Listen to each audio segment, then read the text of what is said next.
Episode 3 के start में हमें आर्थर का पास्ट सीन दिखाया जाता है जिसमें उसके फादर की डेथ हो रही थी क्योंकि कुछ गुंडे उसके मदर से बदतमीजी कर रहे थे। मदर को बचाने के लिए उसके फादर की डेथ हो जाती है और उसके फादर की लास्ट विश होती है कि आर्थर योद्धा बने। तभी घोड़ा लेते हुए एक गांव में एंटर कर देता है।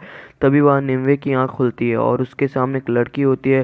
वो उसे पूछती है कि कौन हो तुम, और निम्वे डर जाती है और उस तलवार को खोजने लगती है। तभी एक और लड़की आती है जो एपिसोड 2 के एंड में होती है। वो बताती है कि आर्थर उसकी तलवार ले गया है।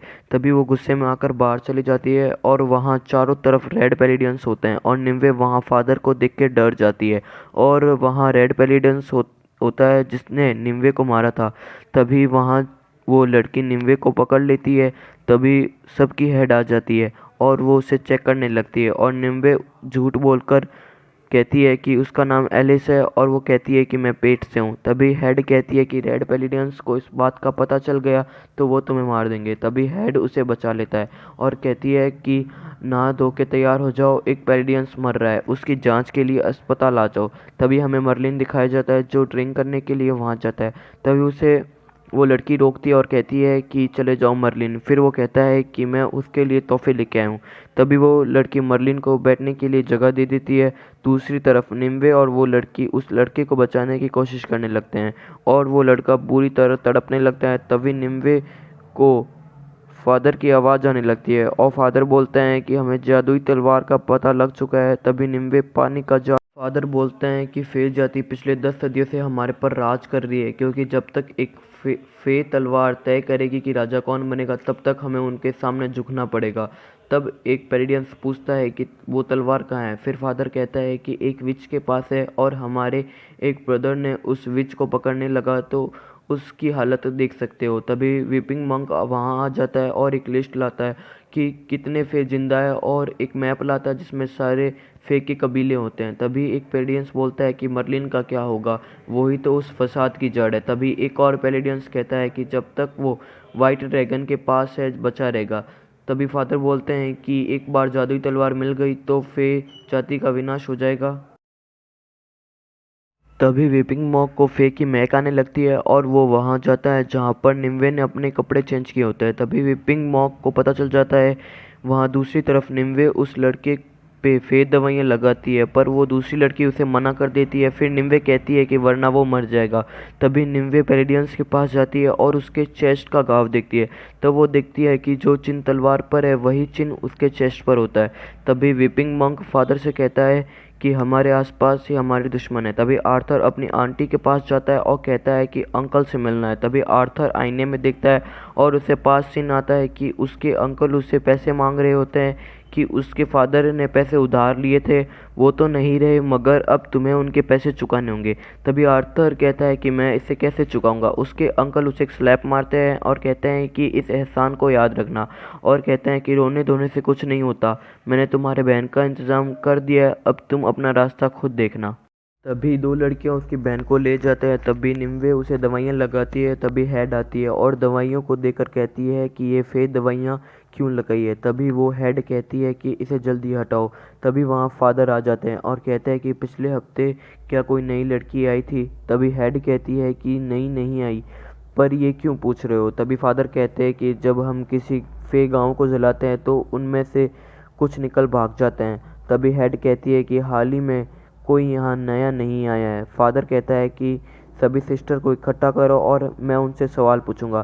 तभी हेड कहती है कि इग्रेन को ढूंढो। तभी निम्वे इग्रेन को ढूंढ लेती है और कहती है कि एम्ब्रेस नोरा जो हेड होती है वो तुम्हें अस्पताल बुला रही है। तभी इग्रेन को एलिस की आंखों पर शक होने लगता है। तभी वो कहती है कि मेरा असली नाम निम्वे है। तभी हेड दोनों के पास आती है और कहती है कि तुम दोनों मरीज के पास जाओ। तभी निम्वे हॉल में जाकर उस फेई लिस्ट और मैप को ले आती है और उसे आग में जला देती है। तभी दूसरी तरफ आर्थर अपने अंकल के पास जाता है। अंकल पूछते हैं कि अगर तुम रुपए के लिए आए हो तो उसका उत्तर है नहीं। तभी आर्थर जवाब देता है कि मैं यहाँ इसलिए आया हूँ ताकि आप मुझे मुकाबले में भाग लेने दें और हमारे घराने की इज्जत बढ़ सके।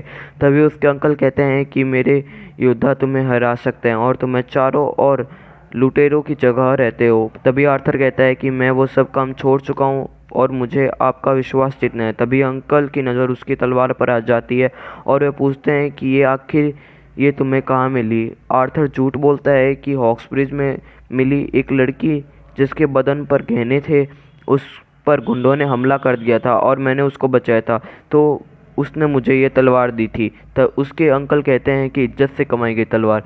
तभी दूसरे सीन में हमें मर्लिन दिखाया जाता है, जहाँ अचानक से वहाँ जादूगरनी आ जाती है। तभी जादूगरनी पूछती है कि तुम्हें शराब से इतना लगाव क्यों है? तभी मर्लिन कहता है कि मैंने देशों को बनते और टूटते देखा है, प्यार कितनी बार भी पाया है और उससे खोया भी है, सिर्फ उस दिन से ही शराब ही मेरे पास है। फिर मर्लिन कहता है कि मुझे तुम्हारा चेहरा देखना है। तभी वो जादूगरनी कहती है कि एक दिन ज़रूर देखोगे। फिर मर्लिन कहता है कि मैंने तुम्हें जो लाने के लिए कहा था, क्या तुम वो लेके आई हो? तभी जादूगरनी कहती है कि मैं उसे तो नहीं लाई, क्योंकि मैंने सपना देखा है कि वो तुम्हारे लिए खतरनाक होगा।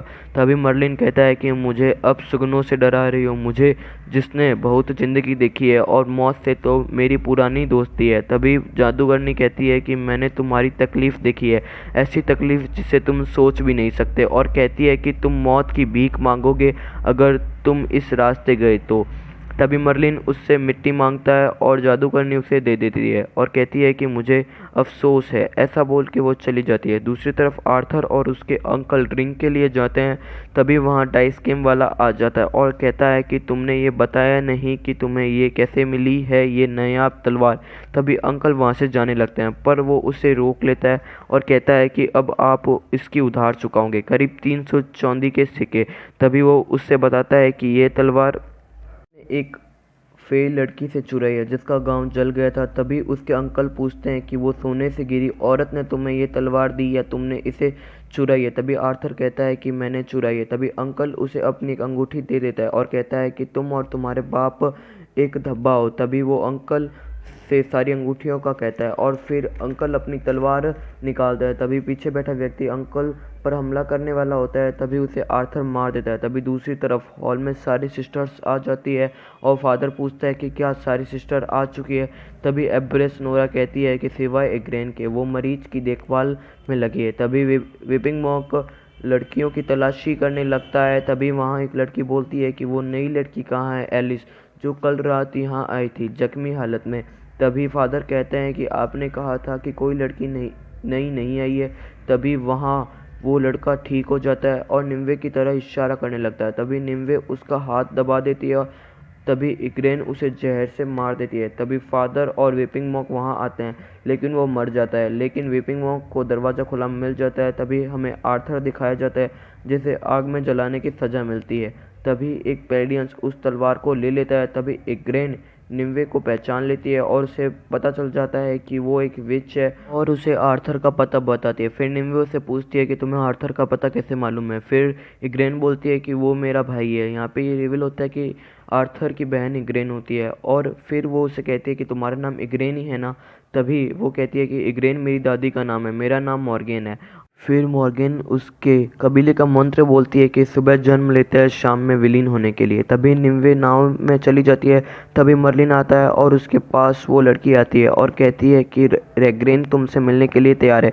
तभी मर्लिन नीचे जाता है और उसे काफ़ी लोग मिलते हैं। फिर मर्लिन कहता है कि मुझे तुम्हारे राजा के पास ले जाओ। सब लोग उस पर कूद पड़ते हैं और मर्लिन नीचे चला जाता है और यहीं पे एपिसोड 3